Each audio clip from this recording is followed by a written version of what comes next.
23 de junio. San José Cafaso. 1860. En la trama biográfica de San José Cafaso no se echa de ver nada deslumbrador o complicado.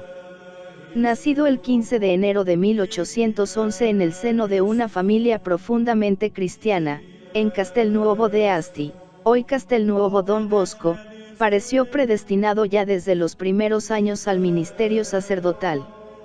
Niño dócil y piadoso, aficionado cual ninguno a la casa y a la iglesia, acabó por merecer el apelativo de Santeto.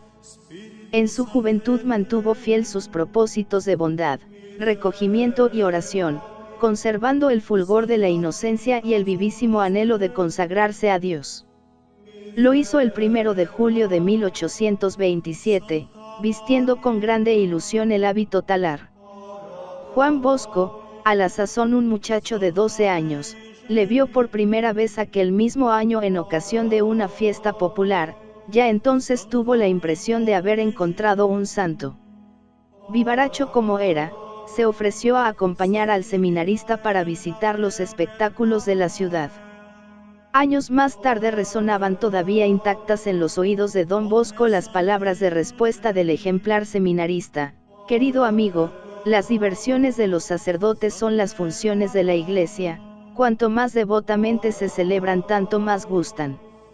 Nuestras novedades son las prácticas religiosas siempre renovadas y dignas, por tanto, de frecuentarse con la mayor diligencia.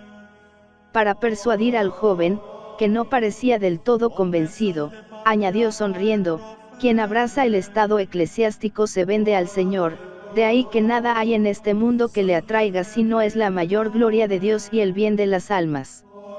He ahí una respuesta que da la talla del hombre. Fiel a tales convicciones que inspiraban sus propósitos, pasó de los estudios de filosofía a los de teología, coronándolos finalmente con la ordenación sacerdotal el 21 de septiembre de 1833. Ya sacerdote, rehusando ofertas tentadoras de diversos párrocos que se lo disputaban, no satisfecho de su formación espiritual y teológica, y libre, por otra parte, de preocupaciones económicas, prefirió continuar su preparación pastoral en el convento eclesiástico de San Francisco de Asís, de Turín, fundado precisamente para esos fines el año 1817, gracias al interés y acción coordinada de dos figuras altamente representativas en el clero piamontés de aquel entonces, el siervo de Dios Pío Brunone Lanteri y el teólogo Luis María Fortunato Guala, que ocupaba a la sazón el cargo de rector. La divina providencia velaba sobre sus pasos. Aquel convito escogido por Cafaso como palestra de perfeccionamiento sacerdotal acabaría por ser su campo de apostolado más fecundo y el centro de su delicadísima misión hasta el fin de sus días. No tardó en destacarse a la vez que la solidez de su cultura teológica su madurez ascética. Por lo que muy pronto ocupó allí mismo la cátedra de maestro, primero como auxiliar, luego como suplente del teólogo Guala en sus clases, sobre todo de teología moral, y, finalmente, sucediéndole en su cargo de rector a su muerte, acaecida en 1848. Esta tarea de perfeccionamiento y renovación del joven clero piamontés constituye el más alto timbre de gloria de nuestro santo. Labor nada fácil, resentíase aún la vida religiosa del Piamonte, en medida no despreciable, del influjo de una situación madura en la segunda mitad del siglo XVIII y cristalizada en una práctica severa en plano pastoral y sacramental, que no excluía la inspiración de corrientes jansenistas del tiempo. Dejábanse sentir a la vez tendencias regalistas de volumen no despreciable. En uno y otro campo batalló victorioso San José Cafaso en su empresa de renovación, siguiendo las huellas de sus predecesores Lanteri y Guala, a la luz de la doctrina de San Alfonso María de Ligorio. Sintetizan con exactitud y autoridad la postura de nuestro santo las apreciaciones de su santidad Pío XI en ocasión del decreto de Tuto para la beatificación de Cafaso el 1 de noviembre de 1924. Bien presto logró Cafaso sentar plaza de maestro en las filas del joven clero, inflamado de caridad y radiante de sanísimas ideas, dispuesto a oponer a los males del tiempo los oportunos remedios.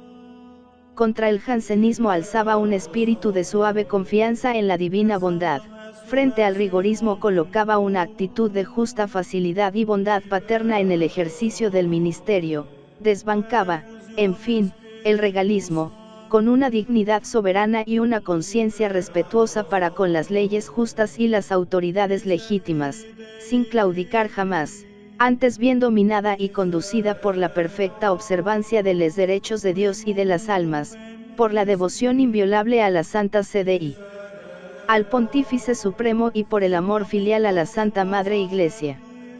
Gracias a esta labor suya nuestro santo procuró a la Iglesia un plantel de sacerdotes que habían de fructificar presto en parroquias, seminarios, institutos religiosos, escuelas públicas, alcanzando muchos de ellos neta fama de santidad. Brilla con fulgores vivísimos la figura de San Juan Bosco, con quien Cáfaso fue pródigo en extremo, pues a lo que ofrecía a los demás añadió su consejo iluminado, su palabra de aliento, su óbolo material incluso en los momentos críticos de la fundación de su obra prodigiosa.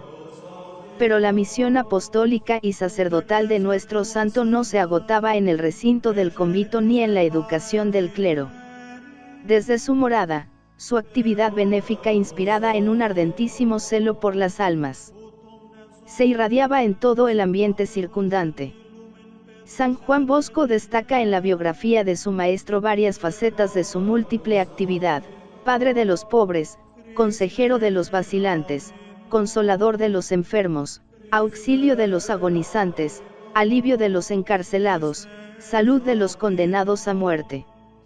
Dos calificativos merecen subrayarse entre ellos.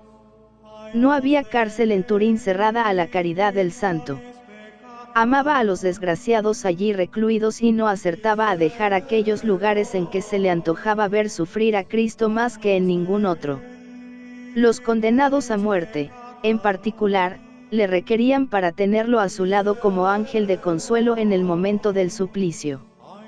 Dios premió su efusión de caridad sincera, a pesar de que entre los 68 condenados a pena capital, que a lo largo de más de 20 años hubo de asistir, encontrara auténticos monstruos de maldad, no hubo uno solo que resistiera a la gracia, todos se convirtieron, llegando en más de una ocasión a signos inequívocos de extraordinario arrepentimiento. Conocido ese misterioso influjo que ejercía para con esos pobrecitos condenados, fue muy solicitado en varias ciudades del Piamonte en ocasiones análogas.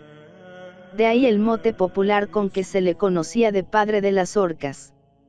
No deja de ser un título de gloria para quien había logrado convertir un horrible instrumento de muerte en auténtico medio de salvación y de vida eterna. Consejero de los inciertos lo apellida Don Bosco, otros prefieren calificarlo oráculo del laicado y del clero. Efectivamente, de todos los rincones del Piamonte corrían a él gentes de toda clase y condición, ansiosos de su consulta y su consejo.